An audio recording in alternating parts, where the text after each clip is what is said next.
If you don't mind. I can't see you. சொல்லுங்க யார் வந்து? Yes.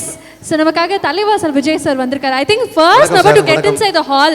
நான் முதல்ல இருந்து அவரை பார்த்திருக்கேன். அவ்வளோ ரசிச்சு இசையை கேட்டுட்டு இருக்காரு. வணக்கம் sir. So very warm welcome to you. Thank you very much for joining sir. I would like to present it to you. So அவருக்காக மீண்டும் ஒரு முறை let's hear it up please. Name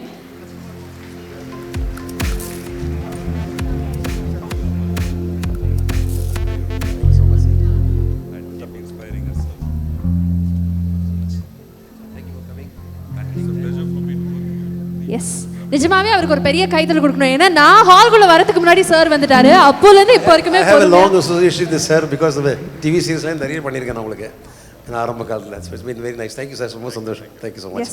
Thank you. And அதே மாதிரி எங்களுக்கு ரொம்ப பிடிச்ச combination இன்னும் நபரும் வந்திருக்காரு. ஆட்டோகிராஃப் திரைப்படத்தினுடைய இயக்குனர் சேரன் சாரும் இங்க நினைச்சிருக்காரு. Cheran sir please can we have you here? வாங்க எங்களுக்காக. I would like to honor you as well. Yes. நீங்க வராம இருக்க முடியாது.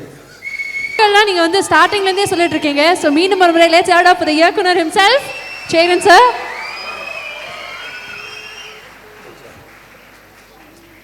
Cheran sir once again a very warm welcome to you. Release அப்பவும் சரி ரீ-ரிலீஸ் அப்பவும் சரி அந்த வரவேற்பை இப்போ வரைக்கும் மக்கள் கொடுத்துட்டு இருக்காங்கன்னா அவ்வளோ அழகான ஒரு படைப்பு.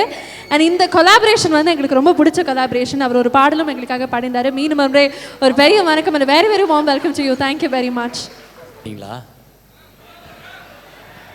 பாடலையா? அதுக்கு தான் சார் வெயிட்டிங் நாங்கள் எல்லாரும். அப்போ அவர் ஒரு வாழ்க்கையில் பாடிடலாமே. பாடிடலாமா? ஒன் மோர் பார்க்கலாமா? சார் பாட உங்க எல்லாருக்கும் ஓகேயா? அவர் ஒரு வாழ்க்கையில் பாடலாமே. பல்லவி மாத்திரம் அப்படியே பாட்டு ஃபுல்லாக பாடிடலாம். சார் அப்போ நீங்கள் மேடையிலே இருந்தால் இன்னும் நல்லா இருக்கும்னு நினைக்கிறேன் சார். நம்ம எல்லாரும் சேர்ந்து அப்படி. சரி, ஏன் அந்த பாட்டு பாட சொல்கிறேன் அப்படின்னா ஏன் அந்த சரண் அந்த பாட்டுக்கும் இவருக்கும் எனக்கும் ஒரு பெரிய கதை இருக்குது.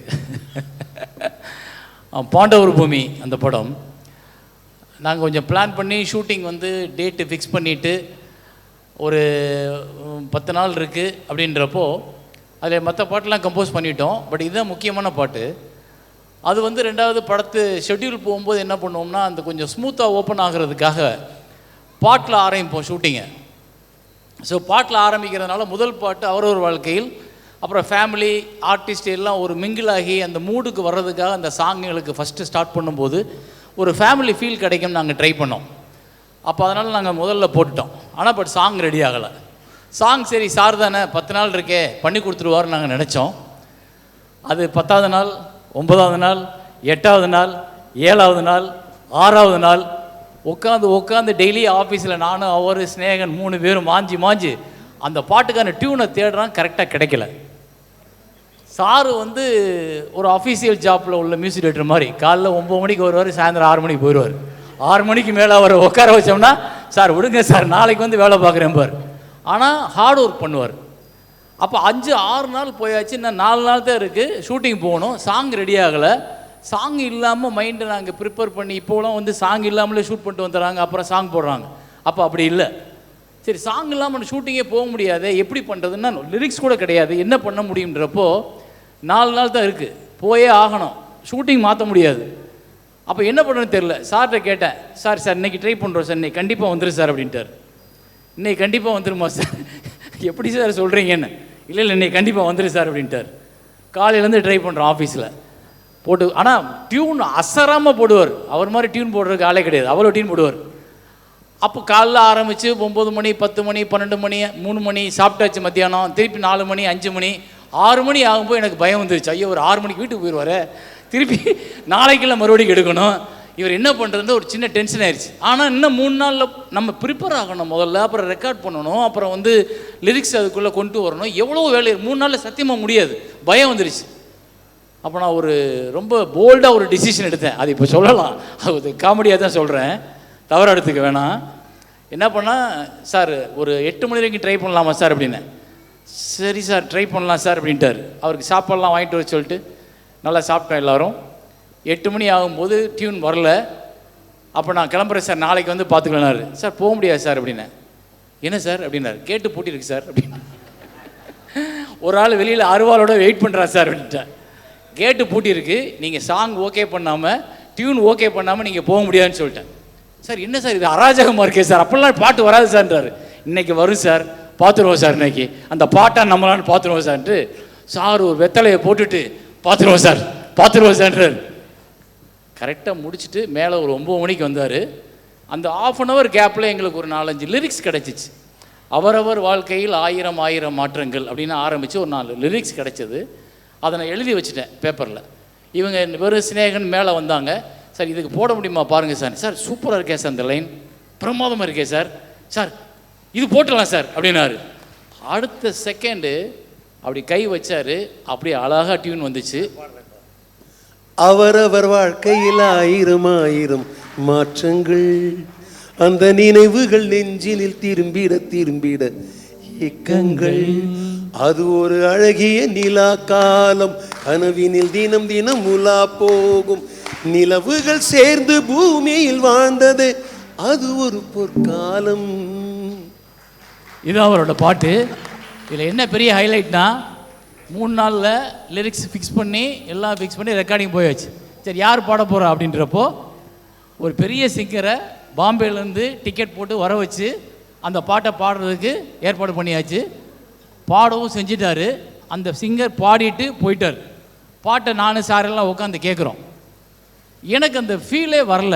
அவர் ஒரு சங்கீத சுத்தியோடு பாடியிருக்காரே ஒழிய, அந்த ஒரு சொன்னார்ல, நிலவுகள் சேர்ந்து பூமியில் வாழ்ந்தது அது ஒரு பொற்காலம், அந்த பொற்காலம் அப்படின்னு சொல்லும்போது நமக்குள்ள 10-20 வருஷத்து நினைவுகள் ஓடும். அந்த 20 வருஷத்து நினைவுகள் ஓடுறது அந்த உச்சரிப்பில் இருக்குது. தமிழ் தெரிஞ்சவங்க பாடுறதுல இருக்க உச்சரிப்பு. நம்ம கூட்டு வந்த சிங்கர் வந்து பாம்பேக்கார். அவருக்கு தங்கிலீஷில் எழுதி கொடுப்போம், வார்த்தைகளோட மீனிங் தெரியல. அப்போ அவர் என்னன்னா அது ஒரு பொற்காலம் அப்படின்னு போயிட்டார். அப்போ எனக்கு உணர்வுகள் எது, பாசம், அன்பு, சோகம் எதுவும் வரல. அப்புறம் நான் டிசைட் பண்ணேன், அவர் கிட்டத்தட்ட நான் அன்றைக்கி வந்து 75,000 என்னமோ அப்போ பேமெண்ட்டு, ஃப்ளைட் டிக்கெட்டு இதெல்லாம் போட்டு கிட்டத்தட்ட 1.5 லட்ச ரூபா செலவு வச்சுருப்போம்.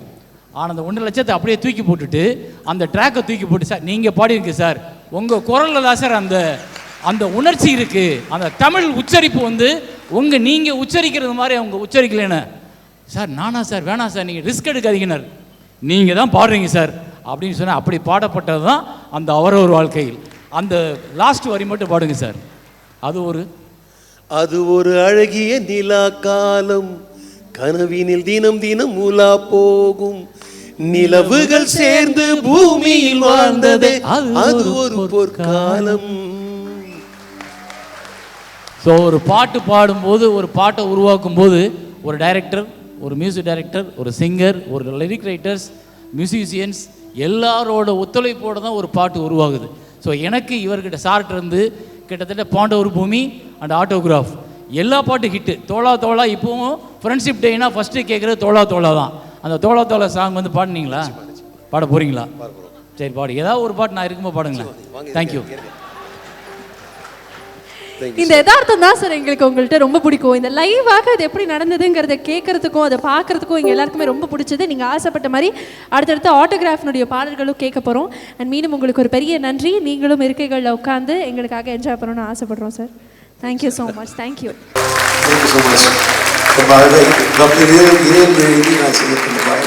Thank you so much, ladies and gentlemen. It was an amazing evening.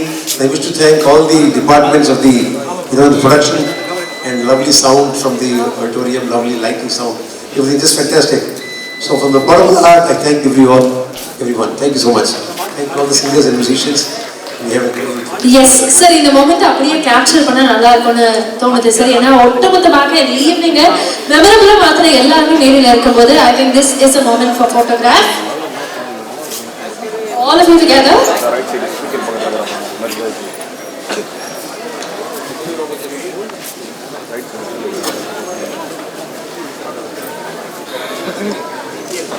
உனக்கு சிறிய குத்துவலை தான் பிரச்சனை.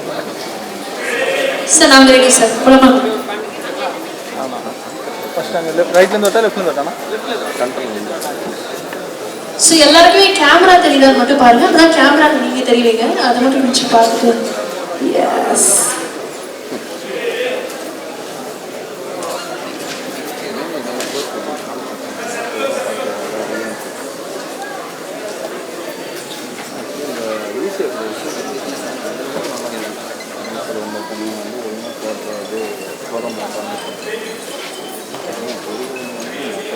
ஓகே அந்த ஃபோன் கொடுங்க வீடியோ எடுக்கணும் sir 1 minute sir selfie ready தெரியுங்களா தெரியல நல்லா ஓகே ரெடி ஹாய் गाइस என்ன நீங்க ஓ போடுன்னு சொல்வீங்க நான் ஹாய் गाइसனா நான் கூட ஹாய் அப்படி சொல்றேன் okay oh sorry sir oh sir all of you oh போடு சார் சார் உடைய ஸ்டைல் ஓகே இதெல்லாம் அநியாயமா இல்லை ரெடி 3 2 1